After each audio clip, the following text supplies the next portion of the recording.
Bienvenidos a Refutando Disparates. Vamos al video. Un sistema de producción, el inmoral y espurio, trabajo, ahorro e inversión, bajan y falsos gastos públicos a expensas de los privados.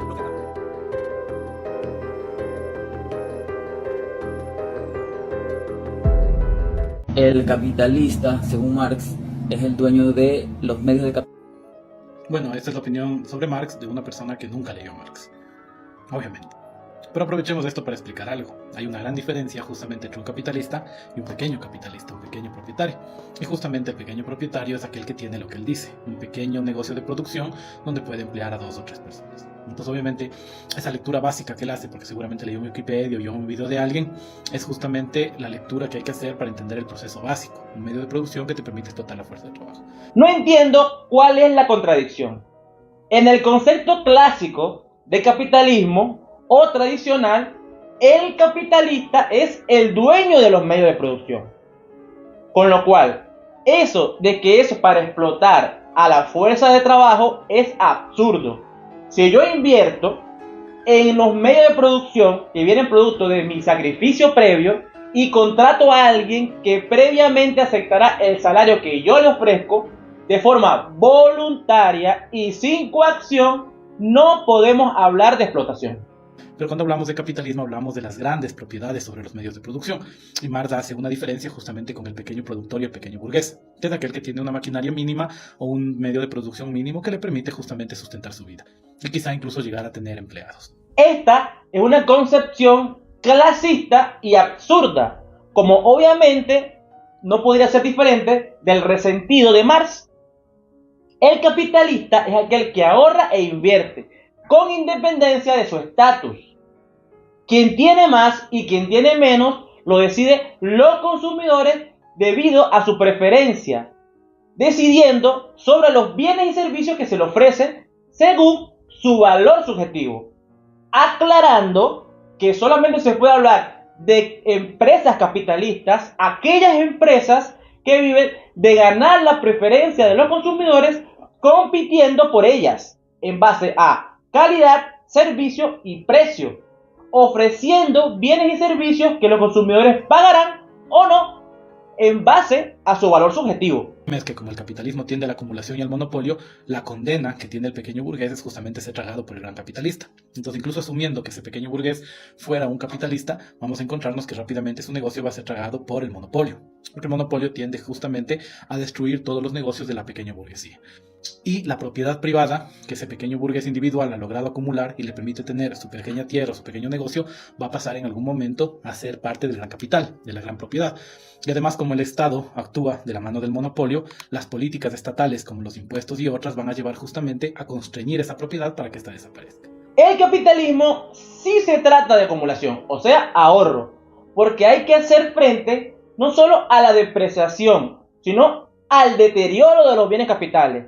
Hay que mantenerlos, o repararlos, o cambiarlos según sea el caso. Por ejemplo, si gracias a la creatividad empresarial nace un bien de capital más potente, sin ahorro previo, o sea, sin acumulación, no se puede adquirir este nuevo bien capital y seguir compitiendo en condiciones con las demás empresas. El capitalismo no tiene nada que ver con monopolio, ya que es un sistema que se basa en la libre competencia y en la propiedad privada, siendo un monopolio cuando en determinado mercado no se permite la competencia. La única institución que tiene la capacidad de restringir la competencia es el Estado, ya que ostenta con el monopolio de la fuerza y el monopolio de la ley. Además que se financia bajo una fuente casi que infinita derivada del robo legalizado llamado impuestos. Usted habla del viejo mercantilismo, hoy conocido como corporativismo, que es cuando las empresas compran privilegios al Estado precisamente para no competir, a expensas de otras empresas. Privilegios que no pudieran comprar si el Estado no los vendiera. El único sistema que destruye la creatividad empresarial y la competencia es el socialismo.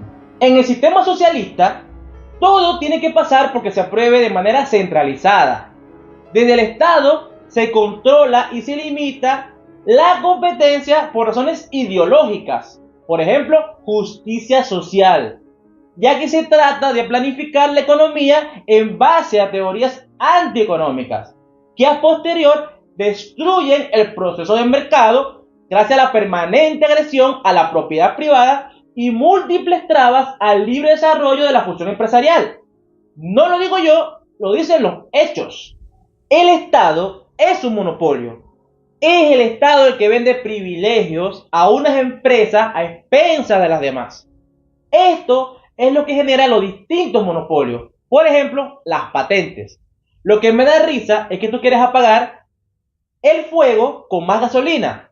Porque si el Estado es el que genera los distintos monopolios y el socialismo a priori es más Estado, o sea, más privilegios de uno sobre otro, esto supone más monopolio. Es con más libre mercado que no se generan los monopolios, porque supone que el Estado no interviene en la economía, con lo cual no impide la competencia. Y reitero que el capitalismo se basa en la libre competencia.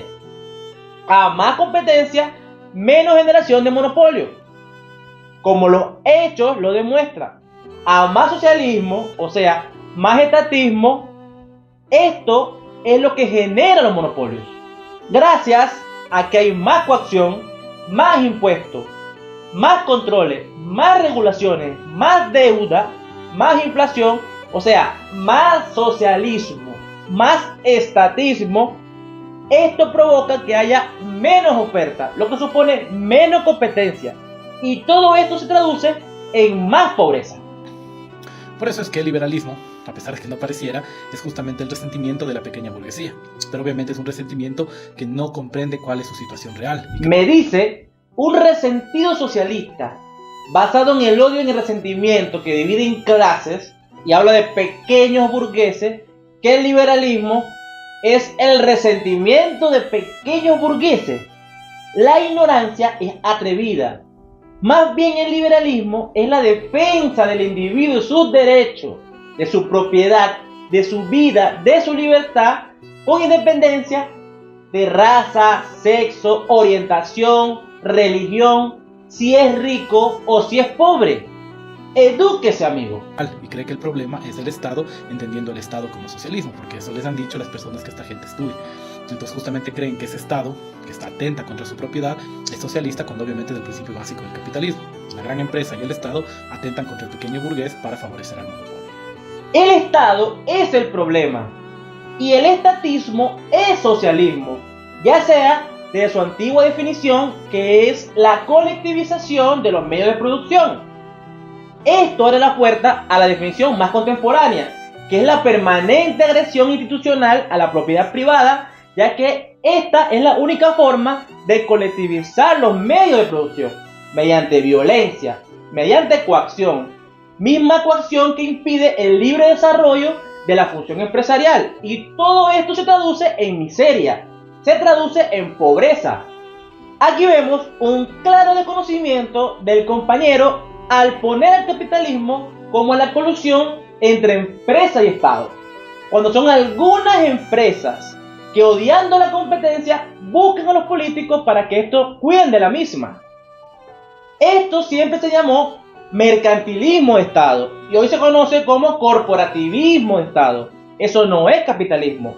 El capitalismo es un mero sistema de producción basado en la libre competencia y en la tenencia de los medios de producción, que se materializa a través de los medios económicos y voluntarios, a través del ahorro e inversión, y que consiste en combinar bienes capitales y factores de producción en base a la creatividad empresarial que maduran en bienes y servicios que los consumidores aprueban o no mediante pago voluntario según su valor subjetivo. Y los pequeños burgueses van perdiendo su pequeña propiedad justamente y van cada vez siendo reducidos a la condición de proletarios. Él confunde un poco el trabajador autónomo con el pequeño burgués, pero en el ejemplo de una persona que tiene una pequeña empresa es justamente esto. En algún momento la va a perder frente al gran monopolio y va a pasar a pertenecer a la clase trabajadora. Y ese es el destino de la pequeña burguesía, que constreñida por el imperialismo, por el capitalismo y resentida, parece que está tendiendo hacia esta ideología liberal que la confunde porque la desorienta de cuál es el problema principal. Lo único que existe es trabajador autónomo, no existe pequeño burgués. Además, ¿qué es eso de pequeño burgués? Es una distinción clasista y envidiosa que haces tú referido a las personas que tienen un pequeño negocio. Además, que por envidioso y dogmático te olvidaste de lo más importante. Los trabajadores, los pequeños y los medianos empresarios son mayoría en una economía, con lo cual precisamente han salido adelante gracias al sistema que promueve el respeto de la propiedad privada y el libre desarrollo de la función empresarial, el capitalismo. De hecho, tu cámara y tu plataforma con la que grabas existe gracias al capitalismo, que es el sistema que promueve la creatividad empresarial y la innovación. No como el socialismo, que fomenta la división, fomenta el resentimiento, fomenta la envidia, fomenta la igualdad de oportunidades, la igualdad de resultados, destruye los beneficios empresariales, destruye el proceso de mercado, destruye la libertad en general, luego hace un muro para fusilar a quien quiere escapar de la pesadilla, para que vengan estafadores a decirnos que eso no era verdadero socialismo y que estamos confundidos. El problema principal es la falta de libertad, es la falta de respeto a la propiedad privada, falta de promoción al libre desarrollo de la función empresarial para que se cree la información empresarial que se transmite en base a actos libres, para que en base a esta información se pueda coordinar los individuos, pueden ajustar los individuos en base al proceso de mercado y dar paso a la resolución de los problemas, a la satisfacción de nuestras necesidades, al progreso social y económico que supone. Esto lo niega el socialismo, ya que es violencia, esclavitud, coacción, pobreza, miseria, es estatismo. No te dejes engañar.